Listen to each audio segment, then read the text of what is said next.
we're going to start with MCP abduction. Anytime we're talking about add and abduction of the hand, our reference point is going to be our third digit. Okay?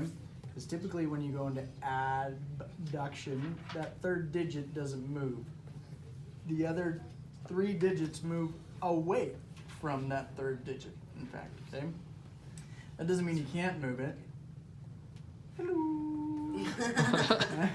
It just means that usually is the constant. Right? Might totally move. See?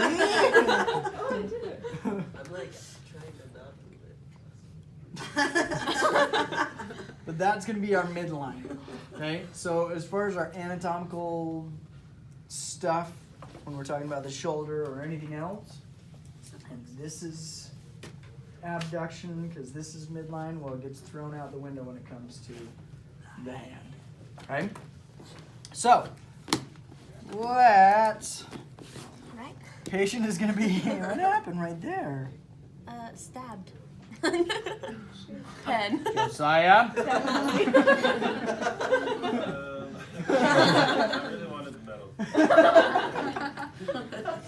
All right. Pull that up just a little bit. So, because we know that the motion is based on the third digit, where do you think we're going to line our Goni up? At the knuckle, but not at the third digit. What? Okay, so our fulcrum is going to be on the dorsal aspect of the digit that we are measuring. Just like flexion and extension. But instead of having our Goni lined up on edge, we're going to put it flat.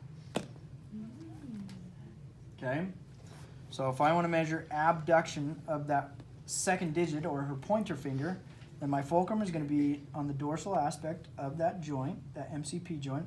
My proximal arm is going to be lined up with the metacarpal of the digit that I'm measuring. So second metacarpal. And then my distal arm is going to be lined up with the digit itself that I'm measuring. So down the phalanx or phalange. Okay? And then the motion, I'm just going to grab on both sides and keep that midline of the goniometer right lined up with the midline of the phalanx. And I'm going to take her out into abduction. What did we say was normal for finger abduction? 34. This is the one that doesn't have a solid, yeah, I heard it. We said it. 25-ish. 25-ish, right? This is the motion where there isn't substantial information giving us a normal range. There is one text out there that does claim about 25 degrees to be considered normal. Okay?